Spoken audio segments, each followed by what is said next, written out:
Hello नमस्कार। स्वागत है आप सभी का। कैसे हैं आप लोग? सब खैरियत, सब टकाटक। तो हमने राणा सांगा क्लास में किया, उसके एमसीक्यूज अपन यूट्यूब पे लेकर आए हैं। तो चलो शुरू करते हैं, फिर देखते हैं कि कितना याद है आप लोगों को। और जो नए व्यूअर्स हैं वो भी देख लें ये इम्पोर्टेंट क्वेश्चन कौन कौन से बनते हैं। अगर आप ठीक से एमसीक्यूज को भी कर लो ना थोड़ा बहुत पढ़ के, तो भी आप सिलेक्शन ले सकते हो। क्योंकि प्रैक्टिस करना सबसे ज़्यादा ज़रूरी है। अगर आप प्रैक्टिस नहीं करोगे तो फिर कोई साइंस नहीं है पढ़ने का, है ना। आपको कितना याद है कितना नहीं है ये आपको कैसे पता लगेगा, है ना। तो राणा सांगा इसके ऊपर अपन ने पूरी क्लास की थी अपनी। 1.25 घंटे से भी ऊपर क्लास चली थी, वो 1 घंटे और शायद 20 मिनट के आसपास की क्लास थी। हमने उसमें राणा सांगा को कंप्लीट किया। तो अब उसके बाद में अब जो एमसीक्यूज बनते हैं वो सब अपन लेकर आए हैं। तो चलो फिर सॉल्व करते हैं। और कुछ चीज़ें मैं आपसे पूछूंगा जो आपको कमेंट में करके बतानी है, ध्यान रखना, ठीक है। तो चलो शुरू करते हैं। पहला सवाल, निम्न में से किसके साथ महाराणा सांगा का मेवाड़ के उत्तराधिकार को लेकर के संघर्ष हुआ था? उत्तराधिकार का संघर्ष किसके साथ में होता है? चाचा के साथ, भाई के साथ, ले दे करके ज्यादा ताऊ के साथ। तो भाइयों के साथ संघर्ष हुआ था। मैंने क्लास में बताया था कि महाराणा सांगा, 4 भाई थे ये लोग आपस के अंदर सबसे, और महाराणा सांगा का तीसरा नंबर था, 3rd नंबर। तो परंपरा के हिसाब से जो 1st नंबर का है वही शासक बनता है ना। तो बताओ इनमें से कौन थे? पृथ्वीराज, जयमल, राज सिंह या रायमल? मैंने आपको बताया था कि सबसे बड़े थे वो पृथ्वीराज, दूसरे थे जयमल, तीसरे थे राणा सांगा खुद, ठीक है ना, और चौथा था राज सिंह। तो ये दोनों एक जगह थे। ज्योतिष ने भी इनकी भविष्यवाणी कर दी थी कि भाई राजा बनेगा ये। फिर मामला बैठा नहीं, तो सारंगपुर थे, सारंग सिंह चाचा जी, उन्होंने समझाया कि गांव है एक वहां पर, अ, भीमा गांव है, भीमा गांव के अंदर एक मंदिर की पुजारिन है, उसके पास में बहुत शक्तियां हैं। तो वो भविष्य बता करके बता सकती है कि आप में से राजा कौन बनेगा। तो चले गए तो उन्होंने भी क्या, महाराणा सांगा को ही वोट दिया अपना। ये बात सुनते पृथ्वीराज ने तलवार खींच दी। तो बीच में क्या, चाचा जी आ गए, नहीं तो ऐसा माना जाता है कि 2 टुकड़े हो जाते, लेकिन फिर भी घायल तो हो ही गए थे। तो जो संघर्ष हुआ था वो पृथ्वीराज के साथ में हुआ था। अब इसमें ऐसा हो सकता है कि ऐसा लगे कि जयमल भी तो था, क्योंकि जयमल ने भी फाइट की थी, लेकिन सबसे बड़ा जो था वो पृथ्वीराज था। अगर यहाँ पे ये ऑप्शन नहीं होता पृथ्वीराज, तो जयमल इसका आंसर हो जाता। लेकिन सबसे बड़े पृथ्वीराज ही थे, तो पृथ्वीराज के साथ में संघर्ष होना इन सारे चारों ऑप्शन में से सबसे जो उपयुक्त है वो पृथ्वीराज ही है, ठीक है ना। आंसर हो जाएगा ए। आगे, श्रीनगर, उस टाइम का श्रीनगर अजमेर के अंदर, वहां की किस शासक के यहाँ महाराणा सांगा मेवाड़ के उत्तराधिकारी संघर्ष को ले के दौरान शरण ली थी? पहले तो ये गए, फिर इनको शरण दी राठौड़ बीदा ने। राठौड़ बीदा का रायमल के साथ, क्या नाम है उनका, जयमल, जयमल के साथ में राठौड़ बीदा ने, उन दोनों के बीच में फाइट हुई, राठौड़ बीदा मारे गए। फिर वहां से भाग करके ये गए श्रीनगर अजमेर के पास में, ठीक है ना।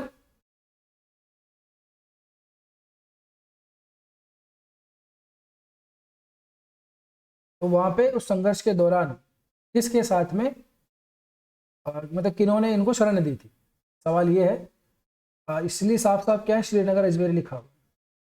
वहां के किस शासक ने या जागीरदार ने महाराणा सांगा को अपने यहाँ शरण दी, फिर उसके बाद में वो अज्ञातवास में रहे। और फिर जब इन दोनों की डेथ हो गई थी, जयमल और पृथ्वीराज दोनों की ही, उसके बाद में फिर सांगा का राज्याभिषेक हुआ, क्योंकि 3rd नंबर पे ये बन गए। तो राठौड़ बीदा ये पहले ही सुरक्षा करते हुए महाराणा सांगा की मृत्यु हो गई थी, ये ऑप्शन है नहीं। तो इसका सही आंसर होगा करमचंद। ये करमचंद पवार ने इनको संरक्षण दिया, अपने पास में रखा और नजरबंद तरीके से रखा, इनको अज्ञातवास के अंदर रखा, पता नहीं लगना चाहिए कि कहां पर। और जब पृथ्वीराज और रायमल की, सॉरी क्या नाम है उसका,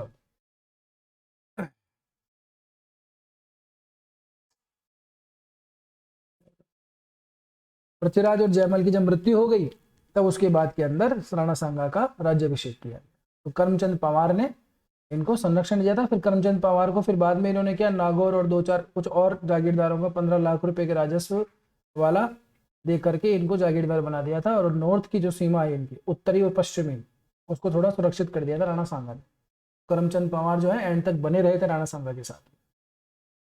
आगे राणा सांगा का जब राज्याभिषेक हुआ, ये कीवर्ड है, ध्यान रखना है इसको, जब राज्याभिषेक हुआ तब दिल्ली का सुल्तान कौन था। ये मैंने क्लास में बताया था कि ये बाद में चेंज हो जाते हैं। राज्याभिषेक के समय कुछ और होते हैं, जब अपन ने मालवा, गुजरात और दिल्ली तीनों की बात की थी तब शासक कुछ और थे, फिर बाद के अंदर उनकी मृत्यु के बाद में दूसरे शासक बने। तो राज्याभिषेक के समय दिल्ली का सुल्तान कौन था। अब यहाँ पे कंफ्यूजन हो जाता है कि इब्राहिम लोदी के साथ में फाइट हुई थी राणा सांगा की, तो इब्राहिम लोदी होगा, लेकिन ऐसा नहीं है। सिकंदर लोदी उस समय शासक थे। सिकंदर लोदी की कुछ टाइम के बाद में मृत्यु हुई, देन उसके बाद में इब्राहिम लोदी सुल्तान बना। ठीक है, महमूद लोदी ये इब्राहिम लोदी का बेटा था। बहलोल लोदी का उस समकालीनता से कोई अर्थ निकलता नहीं। राणा सांगा के समकालीन थे। चंदेरी का जागीरदार कौन था, तो आपको ध्यान हो तो क्लास में समझाया था, चंदेरी और गागरोन की जागीर दे करके जागीरदार बना दिया गया था। चंदेरी और गागरोन, इन दोनों की जागीर दे करके राणा सांगा ने अपने हितैषी को, अपने समर्थक को, जो इनकी दक्षिणी सीमा है मालवा से लगती हुई, वहां का उस दक्षिणी सीमा को सुरक्षित कर लिया था। तो कौन था वो चंदेरी का शासक, रायमल था, मेदिनी राय था, करमचंद पवार था या रणबल था। रायमल नहीं हो सकता। करमचंद पवार को मैंने भी बताया, नागौर साइड के कुछ एरिया दे दिए थे 15 लाख राजस्व वाले। रणबल भी नहीं है। मेदिनी राय था। इस मेदिनी राय की सहायता से ही कुछ काम होते हैं, आगे देखें। या आंसर करते रहा करो फटाफट से, ठीक है ना। चंदेरी का शासक कौन था उस समय, चंदेरी का जागीरदार कौन था, मेदिनी राय। अब एक और सवाल, महाराणा सांगा के राज्याभिषेक के समय मालवा का शासक कौन था। मैंने फिर से कहा था, मतलब फिर से बता रहा हूँ, जब क्लास हुई थी तब मैंने आपको समझाया था कि ये शासक बदल जाते हैं बाद में। तो राज्याभिषेक के समय कौन थे ये भी याद रखना आपको, मैं पूछूंगा बाद में। तो Mahmud Khilji first, Mahmud Khilji second, Mahmud Khilji third, Nasiruddin Khilji. तो ये थे नासिरुद्दीन खिलजी राज्याभिषेक के समय। ठीक है, राज्याभिषेक के समय मालवा का शासक, मालवा का सुल्तान नासिरुद्दीन खिलजी था। उसके बाद में फिर महमूद खिलजी सेकंड आया। इनके बीच में भी उत्तराधिकार को लेकर लड़ाई वगैरह हुई। क्लास में सब कुछ डिस्कस किया था अपन ने। अब सुल्तान महमूद खिलजी ने किस राजपूत सरदार की मदद से साहिब खां की सेना को परास्त करके मांडू मालवा की राजधानी, कैपिटल ऑफ मालवा, तो उसके ऊपर पुनः अधिकार कर लिया था। हुआ क्या था, उत्तराधिकारी का संघर्ष होना ही था। तो पहले ये जीत गया, मतलब शासक बन गया, लेकिन फिर क्या है, इसको हटा दिया गया है वहां से। फिर अभी जो अपनी बात हुई थी, जिसको चंदेरी और गागरन की जागीर दी गई थी, ठीक है ना, उसकी सहायता से इसने क्या किया, इसका जो प्रतिद्वंदी था साहिब खां, उसको हरा करके वापस से मांडू पर अधिकार कर लिया। और वो कौन था, वो था मेदिनी राय। फिर हुआ ये कि मेदिनी राय के साथ में चोट उतार दी, क्योंकि इसके जो सरदार लोग थे उनको लगा कि यार ये तो इंटरफेयर कर रहा है बहुत ज्यादा, इसका क्या मतलब। इसके कान भरे के महमूद खिलजी के, और कान भर के इसको वहां से दफा कर दिया गया, भगा दिया गया। फिर उसके बाद में ये गया था राणा सांगा के पास में मदद के लिए कि साहब ऐसी ऐसी बात हो गई है, मामला बिगड़ गया। फिर राणा सांगा ने क्या, लौटे और इसको वापस से ये जागीरें दे दी, लेकिन अटैक का सही मौका देखा नहीं और वापस से चित्तौड़ लौट गए। फिर इस बात को देख करके महमूद खिलजी और बिगड़ गया, और उसको क्या है, सजा देने के लिए ये आया, इसने सेना भेजी, आया लड़ाई करने के लिए आया, और फिर इसने मुंह की खाई जहाँ पर थाप मुक्की खाक पी करके और सेट हो लिया, इसको बंदी बना कर रखा गया 3 महीने तक, माफी मुफी मांगी फिर इसने, फिर उसके बाद में उसको छोड़ा गया था। तो मेदिनी राय था, मेदिनी राय की सहायता से तो इस ये शासक बना और फिर इसने मेदिनी राय के ऊपर अटैक कर डाला। गागरोन का युद्ध, अब मुझे तुम ये बताओ गागरोन का युद्ध कब हुआ था? क्लास में बता चुका मैं, गागरोन का युद्ध कब हुआ था, मुझे सन लिख करके दे दो। और जो क्लास में नहीं है वो भी बताएं कि गागरोन का युद्ध कब हुआ था, सिंपल सा क्वेश्चन। ठीक, सिंपल सी बात है कि गागरोन का युद्ध कब लड़ा गया, किस किस के बीच में लड़ा गया था, कब लड़ा गया था, ये आपको बताना है। किस किस के बीच लड़ा गया था वो अपन देखते हैं। राणा सांगा और इब्राहिम लोदी के बीच, राणा सांगा और मेदिनी राय के बीच में, राणा सांगा और महमूद खिलजी के बीच में, या राणा सांगा और जाकिर खान के बीच में। तो इब्राहिम लोदी नहीं होगा ऑप्शन, तो कट कर दो। मेदिनी राय से तो क्यों ही होगा, मेदिनी राय को तो सेटल ही किया, राणा सांगा ने किया था, इसको भी कर दो। जाकिर खान इस तरह का कोई नाम है नहीं, इसको भी हटा दो, तो बच गया राणा सांगा और महमूद खिलजी, इनके बीच में गागरोन का युद्ध हुआ था। ठीक है, अब मुझे बताओ कमेंट करके कि कब हुआ था, सन बताओ। आगे देखो, ये एक बहुत एक इंपॉर्टेंट बात है, पहली बार मेवाड़ के द्वारा, है ना, पूरे मेवाड़ राजवंश की बात हो रही है यहाँ पे, कि फर्स्ट टाइम, अभी जहाँ पे पहली बार लिखा जाता है वो काफी इंपॉर्टेंट हो जाता है। तो पहली बार मेवाड़ के द्वारा रक्षात्मक युद्ध, रक्षात्मक युद्ध का मतलब कि डिफेंस के अंदर लड़ा गया, किसने अटैक किया और फिर उसमें डिफेंस किया। उस रक्षात्मक युद्ध के स्थान पर आक्रामक युद्ध नीति का, यानी कि फर्स्ट जो पहला थप्पड़ है वो हम मारेंगे, लड़ाई हम करेंगे, तो डिफेंस की जगह पे अटैकिंग वाला जो युद्ध की जो नीति है उसका आरंभ किस युद्ध से माना जाता है? गागरोन के युद्ध से, बयाना के युद्ध से, ईडर के युद्ध से, मांडू के युद्ध से। ठीक है, अब जिनके साथ में ये निकल गया है वो भी ध्यान रखें, मैं फिर से पूछ रहा हूं कि मुझे इन सब युद्धों के एक एक करके सन बता दो, ये के कब लड़े गए थे। ठीक, तो गागरोन का युद्ध है वो जिसके अंदर पहली बार मेवाड़ राजवंश ने डिफेंस वाली जो पॉलिसी थी युद्ध की उसको चेंज करके अटैकिंग वाली पॉलिसी को अपनाया था।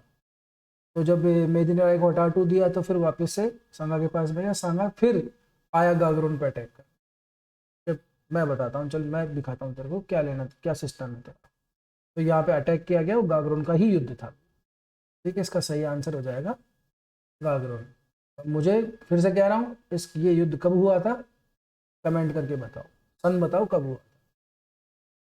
ऑप्शन दो, 1515, 1516, 1517, 1519, 16, 17, 15, 19। अब बता दो। चलो,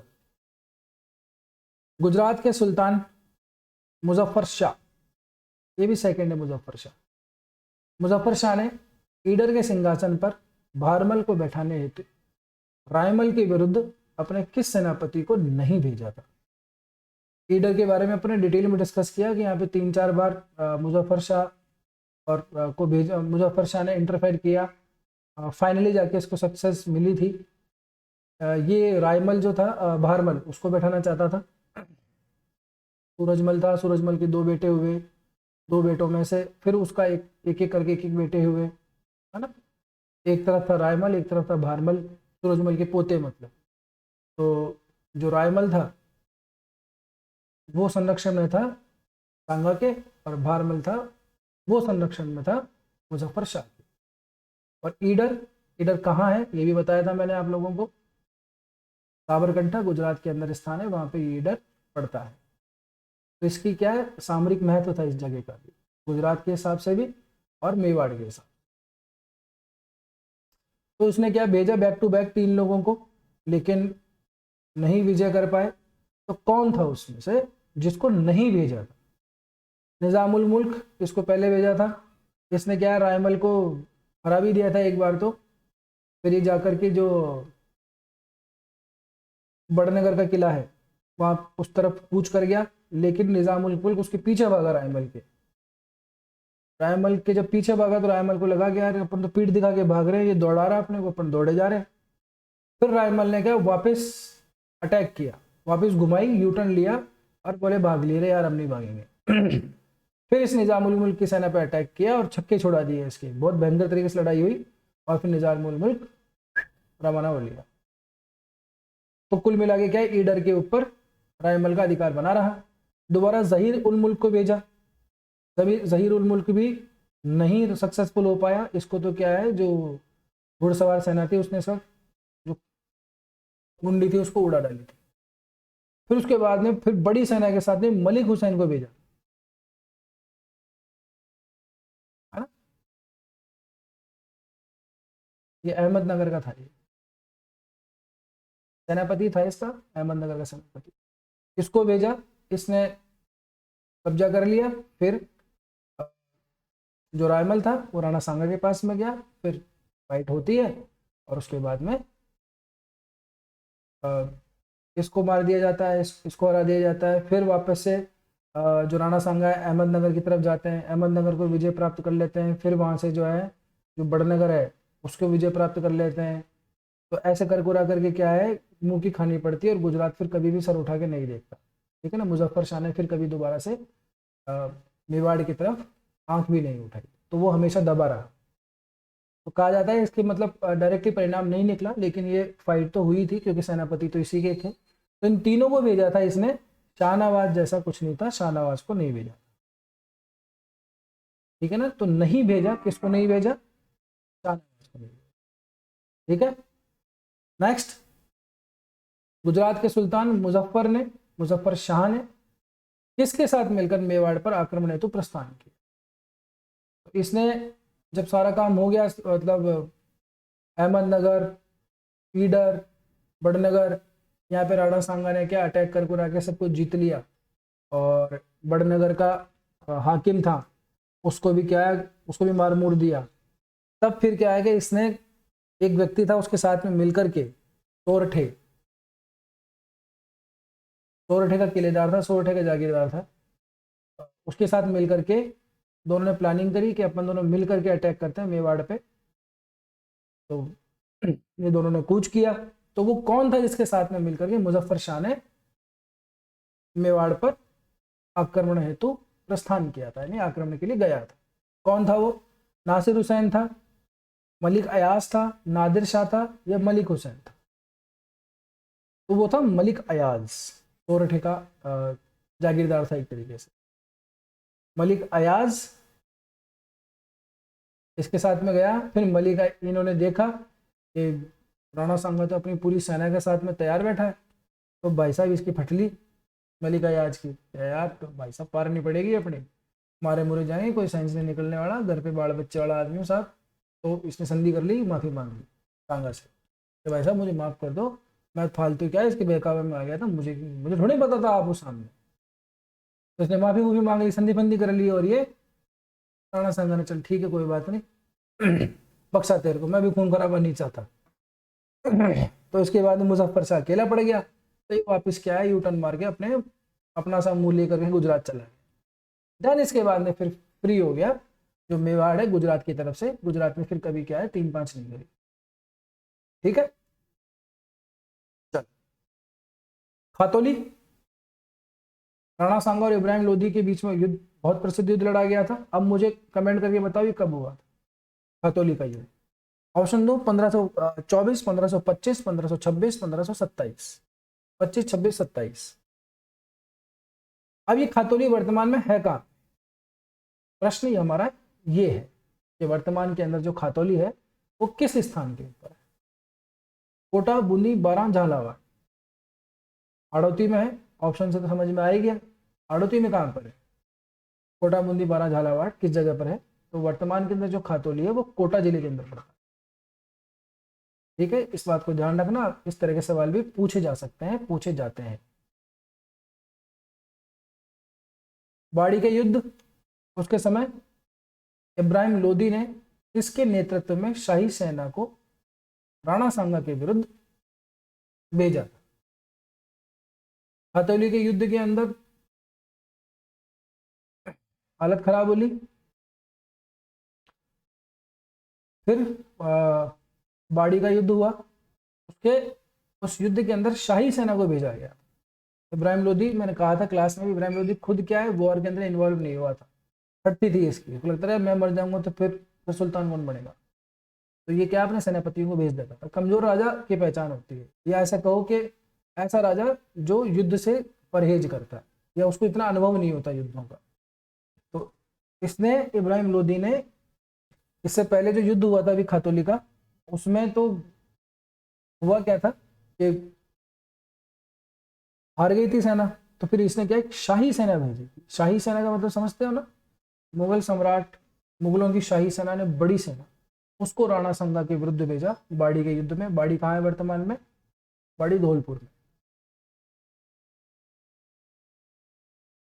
कमेंट करके बताओ बाड़ी का युद्ध अब कब हुआ था, तो किसको भेजा था राणा संगा के विरुद्ध, मियां मक्कन, नासिर हुसैन, नादिर शाह या मलिक हुसैन।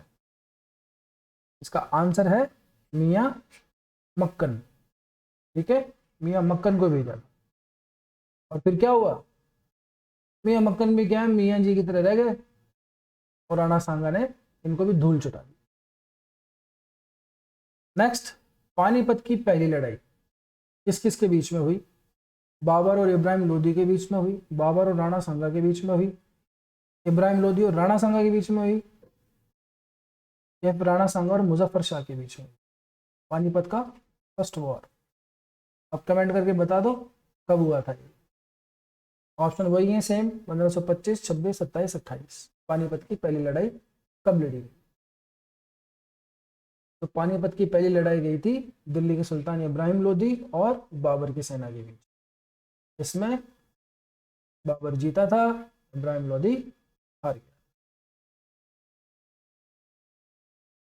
बाबर के किस सेनानायक ने बयाना के दुर्ग पर अधिकार कर लिया था। बयाना का युद्ध हुआ था, बयाना के युद्ध के अंदर राणा सांगा की विजय हुई थी, है ना। तो जस्ट इससे पहले क्या है, बाबर ने अपने एक सेनानायक को भेजा कि बयाना फोर्ट के ऊपर कब्जा करो, क्योंकि बयाना का एक सामरिक महत्व है, भरतपुर में है बयाना, है ना, रूपवास तहसील के अंदर।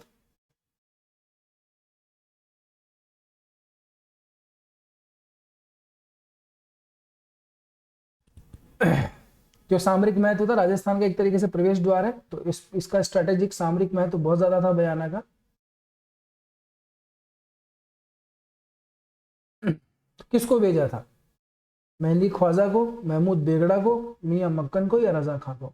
तो मियां मक्कन तो समझ में आ ही गया, है ना, लास्ट अपन ने देख लिया, इसको एनिमुलेट करो। महमूद बेगड़ा, ये राणा संगा के जब राज्याभिषेक हुआ था तब शासक था, ये फिर मरमुरा गया था। इसको भी खत्म करो, रजा खां इसको भी खत्म करो, एनिमुलेशन से भी जा सकते हो। तो बच गया Mehdi Khwaja. Mehdi Khwaja is the right answer. इसको बयाना के दुर्ग पर अधिकार करने के लिए भेजा था, इसने मेहंदी ख्वाजा ने अधिकार कर भी लिया था।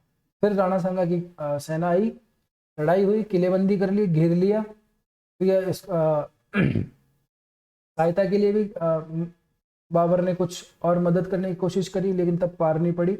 और इसी दौरान एक इनका सेनापति था संगर खां, मुगल सेना का, हाँ मुगल सेना का संगर खां, ये मारा गया था। और राजपूतों ने क्या है, मुगलों के छक्के छुड़ा दिए, इतने भयंकर तरीके से आतंक मचा दिया, मतलब तो इनकी हालत टाइट हो गई थी। तो दोबारा जब लड़ाई होने वाली थी, हाँ फाइनली खानवा का जो युद्ध होने वाला था, उससे पहले सबके पसीने छूट रहे थे कि यार ऐसे तो हमने कभी लड़ाई देखी नहीं, ऐसे क्या लोग हैं, ऐसे लड़ते हैं। तो बिल्कुल घबराते नहीं है, डरते नहीं, आंखों में कुछ है ही नहीं है इनके, जैसे खौफ जैसा कुछ। तो पूरी सेना जो है बाबर की वो कमजोर हो गई थी, मनोबल टूट गया था। तब फिर बाबर ने क्या है, वो एक जोशीला भाषण दिया, है ना, जिहाद का नारा दिया उस युद्ध को, खानवा के युद्ध को। मरो और मारो, शराब वराब छोड़ दी, चांदी वांदी के बर्तन जो दारू पीने के थे उनको तोड़ ताड़ दिया, गरीबों में बंटवा दिया, कुरान वुरान ले लो, आगे सौगन खिलवाई, ये तो धर्म युद्ध है, तुम कैसे कर सकते हो ऐसा, जो भी है मतलब एक्स वाई जेड, वो मैं क्लास में डिस्कस कर चुका हूँ। वो कहानी इस बयाना के युद्ध के बाद में, इस बयाना के युद्ध के अंदर महाराणा सांगा की सेना विजय हुई, तो मेहंदी ख्वाजा को भेजा गया था। ठीक, आगे देखो, खानवा, राणा सांगा और बाबर के मध्य प्रसिद्ध युद्ध लड़ा गया। वर्तमान में खानवा ये किस जिले के अंदर है, अलवर में, भरतपुर में, करौली में, धौलपुर। अलवर, भरतपुर, करौली, धौलपुर। तो ये जो खानवा है ये भी कोई बात कर ही ली अपन ने।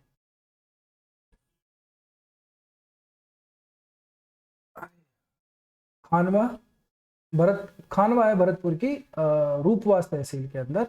ये मैंने पिछली वाली अभी बताया आपको कि खानवा रूपवास तहसील में भरतपुर के अंदर। अब बयाना, तो बयाना ही है, वो रूपवास तहसील में नहीं है। खानवा जो है वो रूपवास तहसील, ठीक है ना, थोड़ा करेक्ट कर लेना उसको, कभी कभी हो जाता है थोड़ा सा फ्लो में, करेक्ट कर लेना।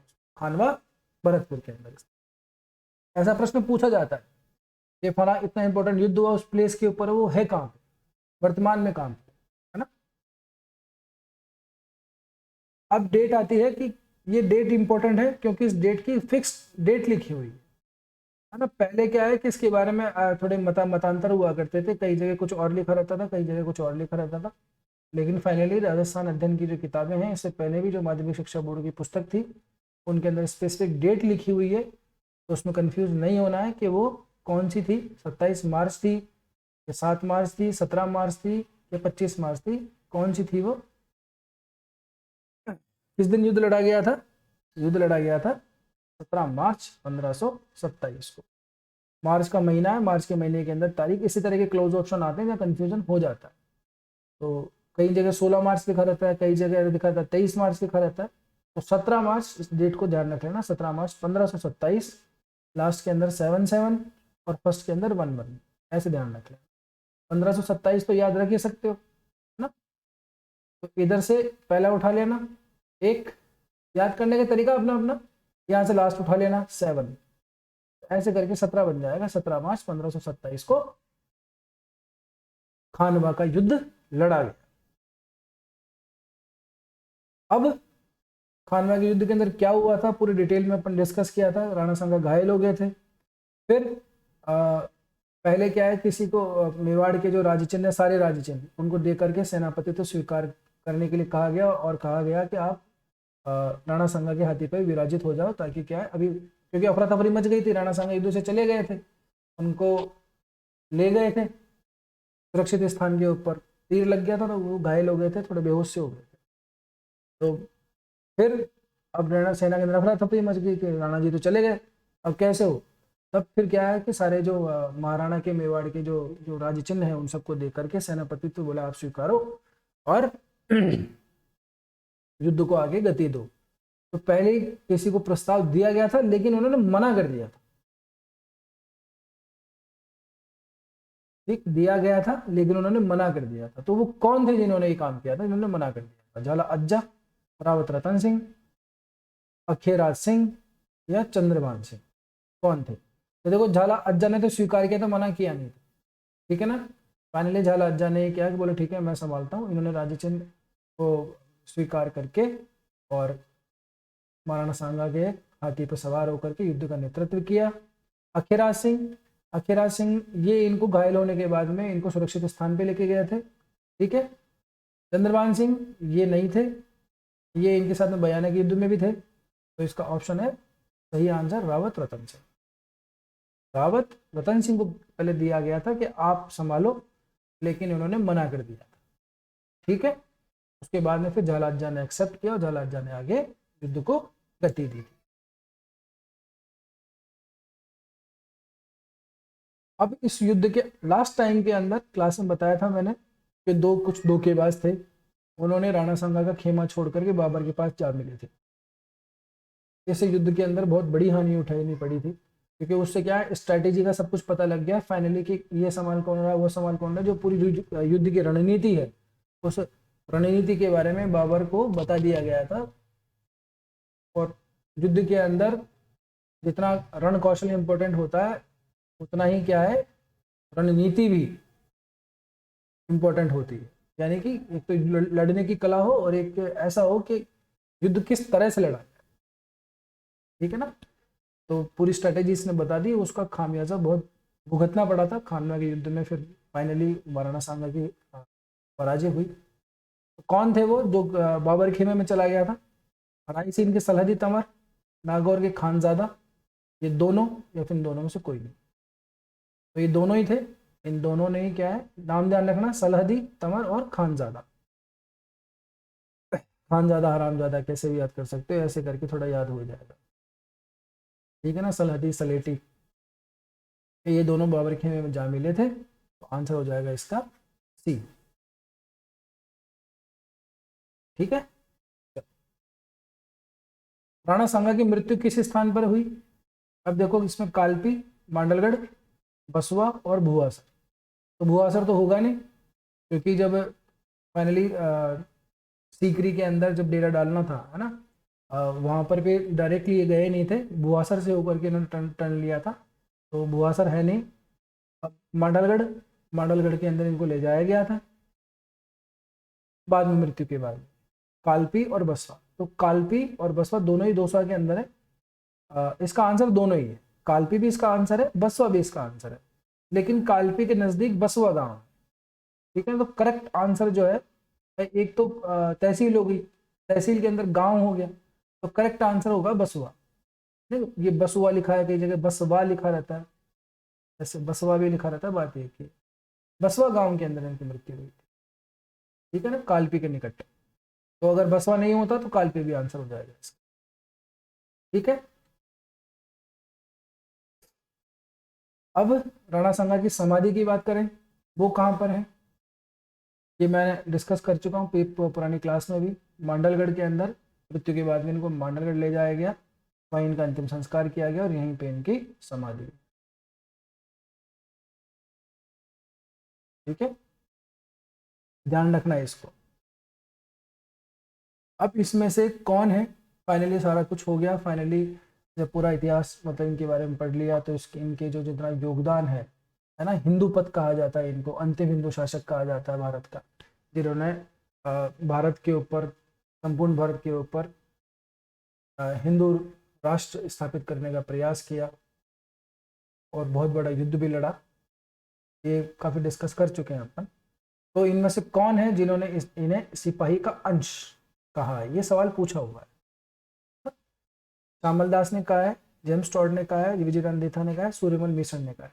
मतलब इस ये जो फैक्ट है, इस फैक्ट के ऊपर प्रश्न पूछा हुआ है, एज इट इज नहीं होगा, लेकिन ये रिपीटेड सवाल है और आ सकता है, इसमें कोई बड़ी बात नहीं, सवाल रिपीट भी हो सकता है। तो कौन है जिसने राणा सांगा को सिपाही का अंश कहा? तो वो है colonel James Tod. Colonel James Tod ने राणा सांगा को सिपाही का अंश कहा, ठीक है साथियों। तो बस फिर आज के लिए इतना ही, है ना, मिलते हैं अपनी अगली कक्षा के अंदर। और अगर आप पहली बार यहाँ तक पहुँचे हो तो कुछ ना कुछ पसंद आया ही होगा, तो लाइक शेयर कर देना वीडियो को, और अपने सहपाठियों के साथ को भी बताओ स्टडी पिलर के ऊपर। अगर आप आपकी प्रिपरेशन को कंटिन्यू रखना चाहते हैं, कंटिन्यू क्लास चल रही है सभी तरह के एग्जाम्स की, और बिल्कुल जेन्युइन प्राइस के ऊपर है, तो आप चाहें तो बिल्कुल एडमिशन ले सकते हैं, है ना। बस तब तक के लिए स्वस्थ रहो, मस्त रहो, अपना और अपनों का ध्यान रखो। जय हिंद,